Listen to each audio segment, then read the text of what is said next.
میں نے تم پر واضح کیا تھا کہ تم تنہا میرے ساتھ سفر کروگے، مگر یہ سب کیا تھا؟ مطیع الدین نے برا سا منہ بنا کر کہا۔ شیخ ابو الفضل اس کی بات سن کر ہنسنے لگا۔ ہم لوگ قہستان جا رہے ہیں، تمام راستے ویران اور دشوار گزار ہیں، ان علاقوں میں لٹیروں اور ڈاکوؤں کی کوئی کمی نہیں ہے، ابھی تم دیکھتے جاؤ کہ کیسے کیسے واقعات وقوع پذیر ہوں گے۔ اپنی حفاظت کا بندوبست کرنا ضروری تھا، اسی لیے یہ گروہ پوشیدہ انداز میں ہمارے ساتھ سفر کرتا رہا ہے۔ جب ہم محفوظ علاقے میں پہنچ جائیں گے تو یہ لوگ واپس لوٹ جائیں گے۔ تم اس بارے میں مجھے آگاہ کر سکتے تھے۔ مطیع الدین سخت لہجے میں بولا۔ میں نے اس کی ضرورت نہیں سمجھی۔ شیخ ابو الفضل نے کندھے اچکائے۔ تم یہ سمجھتے تھے کہ منگول سپاہی سرحدی چوکی میں ہمیں لوٹ لیتے؟ مطیع الدین نے اچانک سوال کیا تو شیخ ابو الفضل کے چہرے پر مسکراہٹ پھیل گئی۔ میرا خیال ہے بیکار باتوں میں وقت ضائع کرنے کی بجائے ہمیں سفر جاری رکھنا چاہیے۔ مطیع الدین سمجھ چکا تھا کہ شیخ ابو الفضل نے اس کے سوال کو جان بوجھ کر نظر انداز کر دیا ہے۔ اس نے آہستگی سے سر ہلایا اور منگول سپاہیوں کی لاشوں پر اچٹتی نگاہ ڈالتے ہوئے آگے بڑھنے لگا۔ وہ جلد از جلد قہستان پہنچنا چاہتا تھا، جہاں اسے فدائیوں کے رئیس سے ملاقات کر کے اپنے فرض سے سبکدوش ہونا تھا۔ وہ اس پراسراریت میں اب خود کو چغت سا محسوس کرنے لگا تھا۔ ہر موڑ پر ایک نئی اور عجیب تبدیلی اسے کشمکش میں مبتلا کیے جا رہی تھی۔ اگلے دن دوپہر کے وقت شیخ کبیر الدین نے گلوقوز سمیت تمام لڑکیوں کو قلعۃ الموت کی دائیں فصیل پر سجائے ہوئے تخت پر نشست سنبھالتے ہوئے بلوایا۔ گزشتہ رات کے خونی معرکے اور فرار کی کوشش میں ناکامی نے گلوقوز اور اس کی ساتھیوں کی امیدوں پر اوس ڈال دی تھی۔ تمام رات بے پناہ تکان کے باوجود وہ سب اپنے اپنے بستروں میں کروٹیں بدلتی رہیں کہ آنے والی صبح جانے ان کے لیے کیسے طلوع ہوگی۔ انہی سوچوں کی منجھدار میں ڈوبی وہ بلاخر رات کے آخری پہر میں نیند کے آگے بے بس ہو کے رہ گئیں۔ دوسری صبح جب انہیں جھنجھوڑ کر بیدار کیا گیا تو ان کی نگاہ سب سے پہلے انہی کنیزوں پر پڑی جنہیں کل رات دھوکے سے بے ہوش کر کے وہ اپنی قیامگاہ سے فرار ہوئی تھیں۔ کنیزیں شعلہ بار نگاہوں سے انہیں گھورتی رہیں، مگر کسی میں بھی اتنی ہمت نہ پڑی کہ وہ ان سے ان کے طرز عمل پر کوئی سوال جواب کرتی۔ وہ منہ پھلائے کاموں میں مصروف رہیں۔ گلوقوز نے ان کی صورت پر اچٹتی نظر ڈالی تو بے اختیار ہلکی سی مسکراہٹ اس کے چہرے پر پھیل گئی۔ وہ لباس بدلنے کے لیے اٹھ کھڑی ہوئی کیونکہ اسے بخوبی معلوم تھا کہ کچھ ہی دیر میں شیخ کبیر الدین کی جانب سے بلاوا آ ہی جائے گا۔ زہرا نے جب کنیزوں کی بگڑی شکلیں دیکھیں تو وہ کھلکھلا اٹھی۔ انزیلا نے زہرا کی ہنسی پر اسے آنکھیں دکھائیں تو وہ اپنے منہ پر ہاتھ رکھ کر خود کو سنبھالنے کی کوشش کرنے لگی۔ کنیزیں اہانت آمیز رویے پر دانت پیس کر رہ گئیں۔ یہ شیخ کبیر الدین کا سختی سے حکم تھا کہ لڑکیوں کو کسی قسم کی تکلیف نہ پہنچائی جائے اور نہ ہی کل رات کے بارے میں کوئی الٹا سیدھا سوال کیا جائے۔ کنیزیں اگر شیخ کبیر الدین کے حکم کی تابع نہ ہوتی تو یقیناً اب تک گلوقوز وغیرہ کے چہرے نوچ چکی ہوتی۔ وہ ابھی ناشتہ کر کے فارغ ہوئی تھیں کہ شیخ کبیر الدین کا غلام آ پہنچا۔ گلوقوز نے سب کو اشارہ کیا۔ اشارہ پاتے ہی تمام لڑکیاں اٹھ کھڑی ہوئیں۔ وہ اپنے خنجر پہلوؤں میں لگانا نہیں بھولی تھیں۔ انہیں یہ بھی خطرہ تھا کہ شیخ کبیر الدین نے اگر کوئی سخت فیصلہ لینے کی کوشش کی تو وہ ہر قسم کی مزاحمت کے لیے ذہنی طور پر تیار رہیں۔ کچھ راہداریوں سے گزرنے کے بعد وہ اس مقام پر پہنچا دی گئیں جہاں شیخ کبیر الدین اپنی نشست سنبھالے براجمان تھا۔ شیخ کبیر الدین نے قریب لگائی گئی نشستوں پر انہیں بیٹھنے کا اشارہ کیا۔ تمام لڑکیاں خاموشی سے بیٹھ گئیں۔ کچھ دیر کی خاموشی کے بعد شیخ کبیر الدین نے سکوت توڑا۔ 63 افراد کو تم لوگوں نے کل رات موت کے گھاٹ اتار دیا۔ وہ سب لوگ مجھ پر جان نچھاور کرنے والے تربیت یافتہ غلام تھے۔ ان کی تربیت میں ایک عرصہ خرچ ہوا۔ اگر تم لوگوں کی خاص تربیت مجھے مقصود نہ ہوتی تو یقیناً اس جرم کی سزا نہایت عبرتناک ہوتی۔ شیخ کبیر الدین، گلوقوز تیز لہجے میں بولی، ہمیں دھمکانے کی کوشش مت کرو۔ آج نہیں تو کل کامیابی ضرور ہمارے قدم چومے گی۔ کیا اصلی مجرم تم نہیں ہو؟ ایک طویل عرصے سے تم نے ہمیں بلا جرم حبس بیجا میں رکھا ہوا ہے۔ ہم لوگ کھلی فضا میں پرامن زندگی بسر کر رہے تھے کہ تم نے ہمیں اغوا کیا اور اپنی اس گھٹن گاہ میں محصور کر ڈالا۔ گلوقوز، شیخ کبیر الدین مسکرا کر بولا، اس قلعے کا نام الموت ہے۔ یہاں سے فرار ہونا ناممکنات میں سے ایک ہے۔ بے شک تم اپنے تئیں جتنی کوشش کر لو ہمیشہ ناکامی ہی تمہارے حصے میں آئے گی۔ رہا سوال اس بات کا کہ میں نے تمہیں محصور کر رکھا ہے تو اس میں تمہاری بہتری مضمر ہے۔ تمہاری پوشیدہ صلاحیتوں کو میں نے محسوس کیا اور پھر انہیں نکھارنے کی کوشش کی۔ تم اس کھلی فضا میں معمول کی زندگی بسر کرتے ہوئے ایک دن مٹ جاتی، تمہارا نام بھی زمانہ بھول جاتا، مگر میں نے تمہارے لیے ایک ایسی روشن راہ متعین کرنے کی کوشش کی ہے جس پر سفر کرنے کے بعد آنے والے وقت میں تمہارا نام ہمیشہ کے لیے زندہ رہ جائے گا۔ تمہاری پھیکی زندگی میں ایسا جوش اور ولولہ پیدا ہوگا کہ ایک دن تم خود یہ تسلیم کرو گی کہ شیخ کبیر الدین سچ کہتا تھا۔ شیخ کبیر، اینزیلا تجسس آمیز لہجے میں بولی، تم جو کہنا چاہتے ہو کھل کر صاف لفظوں میں کہو۔ اس کے چہرے کے تاثرات سے اندازہ لگایا جا سکتا تھا کہ وہ جوشیلی طبع کی مالکہ تھی۔ میں نے تم لوگوں کی تربیت پر کافی وقت برباد کیا، اپنے جانباز غلاموں کی موت برداشت کی، تمہاری بدتمیزیاں اور غلطیاں برداشت، ان سب کے پیچھے میرا ایک خاص مقصد چھپا تھا۔ میں جانتا ہوں کہ تم سب وہ مقصد جاننے کے لیے عرصے سے بےتاب ہو۔ اپنی بنیادی بات کے آغاز سے پہلے میں تم لوگوں کو خبردار کر دینا ضروری سمجھتا ہوں کہ اب تمہاری زندگی اور موت دونوں تمہارے اپنے ہاتھوں میں ہے۔ تمہارا انکار یا اقرار فیصلہ کر دے گا کہ تم نے اپنے لیے کیا پسند کیا ہے۔ کل تک میں سب کچھ برداشت کرتا رہا ہوں، مگر آج آخری امتحان ہے اور نتیجے کا اعلان بھی آج ہی کیا جائے گا۔ ایک بات اور کان کھول کر سن لو، میں نہ تو بے وقوف ہوں اور نہ ہی غافل۔ تمہارے چہروں سے تمہارے دل کی پوشیدہ بات ایک لمحے میں پڑھنے کی صلاحیت رکھتا ہوں، اس لیے فیصلہ کرتے وقت مبالغہ آمیزی سے کام لینے کی کوشش مت کرنا۔ گلوخوز اور دوسری لڑکیوں کے چہروں پر اشتیاق کی چادر دبیز ہو گئی۔ وہ عرصے سے اس راز کی متلاشی تھیں کہ شیخ کبیر الدین ان سے کیا چاہتا ہے جس کے لیے اس نے اتنا لمبا چوڑا کھیل رچایا ہے۔ آج جب انہیں یہ معلوم ہوا کہ وہ راز منکشف ہونے والا ہے تو انہیں اپنی سانسوں کے تانے بانے رکتے ہوئے محسوس ہوئے۔ ادھر دوسری جانب قاہرہ کے قلعہ جبل میں رات اور دن کی تمیز ختم ہو چکی تھی۔ ہر وقت وہاں ایسا سما بندہ رہتا جیسے خاص تقریب کا انعقاد ہو۔ قلعہ جبل میں خلیفہ مستنصر باللہ کی موجودگی نے قاہرہ کی فضا پر بے حد خوشگوار اثر ڈالا تھا۔ احیاء خلافت کے عمر نے جہاں سلطان بیبرس کی نیابت مضبوط اور مستحکم کر دی تھی، وہیں مصری امراء کو ایک نئی مصروفیت میسر آ گئی۔ وہ خلیفہ کے حضوریوں میں موجود رہتے جیسے بلاد مصر کا حقیقی حکمران وہی ہو۔ خلیفہ مستنصر باللہ نے امرائے مصر کی کسی بھی ایسی بات کی حوصلہ افزائی نہیں کی جس سے سلطان بیبرس کے اختیارات پر حرف آتا۔ کچھ شریر قسم کے امراء نے خلیفہ مستنصر باللہ کو یہ باور کرانے کی کوشش بھی کی کہ وہ سلطان بیبرس کو معزول کر کے بلاد مصر کی عنان خود سنبھال لیں تو زیادہ بہتر ہوگا۔ خلیفہ مستنصر باللہ نہایت شریف النفس اور عالی ظرف شخص تھا۔ وہ اپنے محسن کے بارے میں ایسا سوچنا بھی گناہ تصور کرتا تھا۔ اس نے فوری طور پر ایسے شریر امراء پر سختی سے تنبیہ کرتے ہوئے صاف الفاظ میں واضح کر دیا کہ اگر ان کی سوچ کا دھارا اسی ڈگر پر رواں رہا تو ممکن ہے کہ ان کے خلاف تادیبی کارروائی عمل میں لانا پڑی۔ خلیفہ مستنصر باللہ کی حوصلہ شکنی سے وہ اپنی سازشی حرکتوں سے باز آ گئے۔ 27 رمضان المبارک 659 ہجری کو خلیفہ مستنصر باللہ نے قلعہ جبل کے پائیں باغ میں نہایت اہتمام سے افطار تقریب منعقد کی، جس میں مصری اور مملوک امراء کی بڑی تعداد کو مدعو کیا گیا۔ سلطان بیبرس اور اعلیٰ مناصب کی سرکردہ شخصیات بھی اس افطار تقریب میں شریک ہوئیں۔ افطار سے فارغ ہو کر سب لوگوں نے خلیفہ مستنصر باللہ کی امامت میں نماز ادا کی اور بلاد مصر و شام کی سلامتی کے لیے خصوصی دعا کی۔ نماز سے فارغ ہو کر عمومی مسائل پر گفت و شنید کا سلسلہ شروع ہوا۔ خلیفہ مستنصر باللہ نے کئی ضروری امور نمٹائے اور کئی معاملات میں سلطان بیبرس کو مختلف ہدایات دیں۔ سلطان بیبرس نے نہایت مؤدب انداز میں ان کی تکمیل کا وعدہ کیا۔ اسی دوران عشاء کا وقت ہو گیا، نماز اور تراویح ادا کی گئی۔ فارغ ہونے پر ایک ایک کر کے امراء رخصت ہونے لگے۔ خلیفہ مستنصر باللہ سلطان بیبرس اور کئی اعلیٰ مناصب کے مملوک عہدیداروں کے ساتھ شاہی محل میں چلا آیا۔ شاہی محل میں عام گپ شپ کی تفریحی نشست لگی، گفتگو میں ہنسی مذاق جاری رہا۔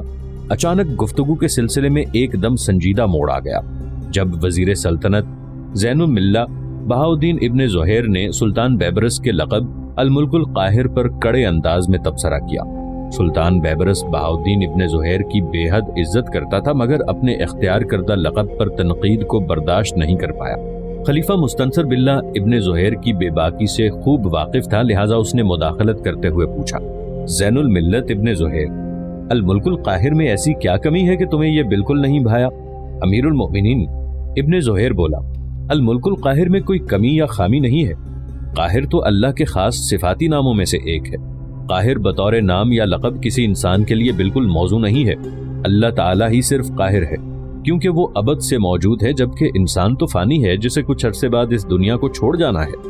اس لیے اللہ تعالیٰ کے کسی ایسے صفاتی نام کو نہیں رکھنا چاہیے جس کی موت واقع نہیں ہوتی۔ کیا یہ کسی کو پسند آئے گا کہ کل سلطان بیبرس کی موت پر لوگ یہ کہتے دکھائی دیں کہ سلطان القاہر مر گیا؟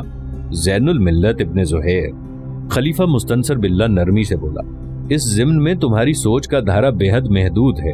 अल्लाह ताला के सिफाती नाम इख्तियार करने से कोई इंसान खुदाई का दावा नहीं करता, बल्कि वो दूसरों की तवज्जो इस अम्र की जानिब मबजूल करता है कि उसके नाम में अल्लाह ताला की एक सिफत मौजूद है, जिसे जानकर दूसरे लोग भी अपने अल्लाह को याद करके शुक्र अदा किया करें। इब्न ज़ुहैर अमीर फ़खरुद्दीन लुक़मान ने कहा, सुल्तान हमेशा से रईयत के मुहाफ़िज़ और मुंतज़िम हैं और इन्हें हमेशा से ये हक़ हासिल है कि वो ऐसे अलक़ाब को इख्तियार करें जो इनकी हाकमियत को उजागर करें। बात अलक़ाब इख्तियार करने की नहीं, बल्कि अलक़ाहिर के इंतखाब की है, जिसे इख्तियार करने वाले ने कभी भी फला नहीं पाई, क्योंकि अल्लाह ताला अपनी ख़ास सिफ़ात में किसी की शिरकत पसंद नहीं फरमाता। इब्न ज़ुहैर तेज़ी से बोला, ये तुम कैसे कह सकते हो? खलीफा मुस्तनसर बिल्ला ने हैरत से पूछा। अमीरुल मुमिनीन इब्न ज़ुहैर मुअद्दिब अंदाज में बोला, आपको याद होगा कि अमीरुल मुमिनीन अबू मंसूर मोहम्मद बिन मोतज़िद बिल्ला ने अल-काहिर का लक़ब इख्तियार किया था। वो चंद ही रोज़ में माजूल कर दिया गया और फिर कैद खाने में उसकी आंखें निकलवा दी गईं। वालिय मूसल ने अल-काहिर का लक़ब इख्तियार किया तो उसे जहर दे दिया गया। इसी तरह की कई मिसालें हमारे सामने हैं, जिनसे साफ मालूम हो जाता है कि सुल्तानों के लिए ये लक़ब मुनासिब नहीं है। इब्न ज़ुहैर, इन मनहूस वाक़यात को अल-काहिर के लक़ब से मंसूब मत करो। उन्हें उस अहद के हालात की रोशनी में देखा जाए तो वो सब वक़ूए रद्द अमल के तौर पर दिखाई देते हैं। अमीर फ़खरुद्दीन लुक़मान ने तलख़ी से जवाब दिया, अमीर लुक़मान, मुझे सुल्तान बैबरस से ज़ाती अनाद नहीं है कि बस यूं ही मुखालफत करूं। हालांकि मैं बखूबी जानता हूं मेरा मनसब उन्हीं की नज़र करम का नतीजा है। अगर मैं अल-काहिर का लक़ब तर्क करने पर इसरार कर रहा हूं तो इसमें भी मेरी नेक नियति और इखलास शामिल है। इब्न ज़ुहैर ने नागवारी से कहा। अमीर फ़खरुद्दीन लुक़मान कुछ और कहना चाहता था कि खलीफा मुस्तनसर बिल्ला ने मुदाखलत करके उसे रोक दिया। सुल्तान बैबरस, मेरा ज़ाती ख्याल भी यही है कि इब्न ज़ुहैर की बात कुछ गलत नहीं है। अल-काहिर अल्लाह ताला के नामों में से सबसे ज़्यादा जलाली सिफत है। मुमकिन है उसे ये बात पसंद न आए कि कोई दूसरा उसकी सिफत से पुकारा जाए। अगर तुम मुनासिब समझो तो अपने लक़ब में तब्दीली कर सकते हो। खलीफा मुस्तनसर बिल्ला ने नर्म लहजे में सुल्तान बैबरस को मशवरा दिया। अमीरुल मुमिनीन का हुक्म सर आंखों पर, आप खुद ही मेरे लिए कोई दूसरा लक़ब मुंतखब फरमा दीजिए, ये मेरे लिए किसी एजाज से कम नहीं होगा। सुल्तान बैबरस ने मुनकसराना अंदाज में कहा। यह सुनकर खलीफा मुस्तनसर बिल्ला सोच में पड़ गया। कुछ तवक्कुफ के बाद वो दोबारा बोला, अल-काहिर की बजाय अज़-ज़ाहिर ज्यादा मुनासिब मालूम होता है। सुल्तान बैबरस, क्या तुम अल-मल्क-उज़-ज़ाहिर कहलाना पसंद करोगे? बेशक अमीरुल मुमिनीन। सुल्तान बैबरस खुश दिली से बोला, मेरे तमाम ओहदेदार यहाँ मौजूद हैं, वो सब सुन लें। आज के बाद मुझे अल-मुल्क-उज़-ज़ाहिर के लक़ब से पुकारा जाए। मेरे लक़ब की तब्दीली का ऐलान कल सुबह आम कर दिया जाए, ताकि ईद उल फित्र के मौके पर हर शख्स मुझे अल-मुल्क-उज़-ज़ाहिर के नाम से पहचाने। अलावा अज़ीं नामाबर कबूतरों को अभी बिलादे मिस्र शाम में रवाना कर दिया जाए। खलीफा मुस्तनसर बिल्ला सुल्तान बैबरस की इताअत व फरमाबरदारी पर झूम सा गया। सुल्तान बैबरस ने बिला झिझक अपने लक़ब की तब्दीली करते हुए हकीकी मानों में हक़ इताअत अदा कर दिया था। शेख कबीर बगौर उनके मुश्ताक चेहरों का जायजा लेता रहा, फिर कुछ देर बाद खंगार कर मुखातिब हुआ। हम लोग एक खास निज़ाम को बरसर इख्तिदार लाने के ख्वाहिशमंद हैं, जिसे इस दुनिया का हकीकी निज़ाम कहा जा सकता है। हमारे इस निज़ाम में लोगों के दुखों का मदावा है, खुशहाली है, आज़ादी है, खुद मुख्तारी है।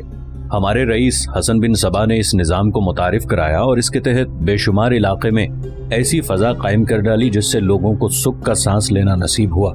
मगर हासिद सुल्तान ये बर्दाश्त नहीं कर सके कि हमारा निज़ाम यूं फल फूल सके, लिहाजा उन्होंने अस्करी क़ुव्वत से हमारे इस पुरअमन मंसूबे को कुचल डाला। मुसलमान सुल्तानों और फिर हलाउ खान ने कारी ज़रब लगाई। हम लोग भरपूर मुकाबले करने के बावजूद नाकाम हुए। अजीम मोहसन इंसानियत हसन बिन सबा को अल्लाह ताला ने पर्दा अता फरमाया ताकि उसकी बेहुरमती ना हो सके, मगर उसकी मुहिम को जारी रखने की जिम्मेदारी मुख्तलिफ मराहिल में सफ़र करते हुए मेरे कंधों पर आ पड़ी। अब मेरा मकसद उन तमाम इलाकों को वापस हासिल करना है जहाँ कभी हमारी हुकूमत थी, और उन सब हासिदों को कड़ी सजाएं देना है जिनके बायस हमारी पुरअमन रियासत तहे तेग कर दी गई।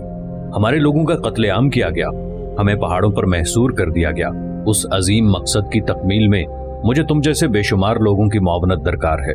तुम्हारी और तुम जैसे बेशुमार लोगों की तरबियत सिर्फ इन्हीं खुतूत को सामने रखकर अमल में लाई गई है कि तुम इस अजीम तहरीक को कामयाबी की मंजिल तक पहुंचाओ। इसमें तुम्हारी बेहतरी पोशीदा है। जब हम इस रियासत को सफ़ाए हस्ती पर मुनक्कश करेंगे तो इस तहरीक के सब लोगों को उनकी खिदमात के एवज नवाजेंगे। उनका नाम तारीख के औराक पर सुनहरे हरूफ से लिखा जाएगा। आने वाली नस्लें उन्हें हमेशा याद रखेंगी और उनकी मशहूर रहेंगी। शेख कबीरुद्दीन का चेहरा जज्बात की शिद्दत में सुर्ख हो चुका था।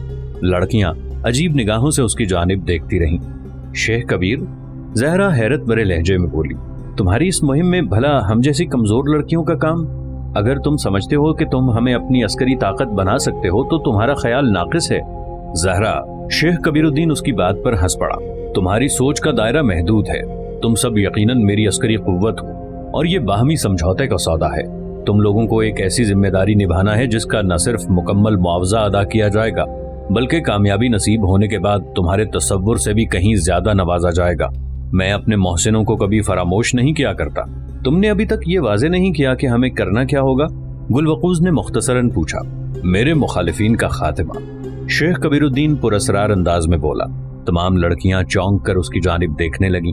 वो शायद उसकी बात का मफहूम नहीं समझ पाई थी।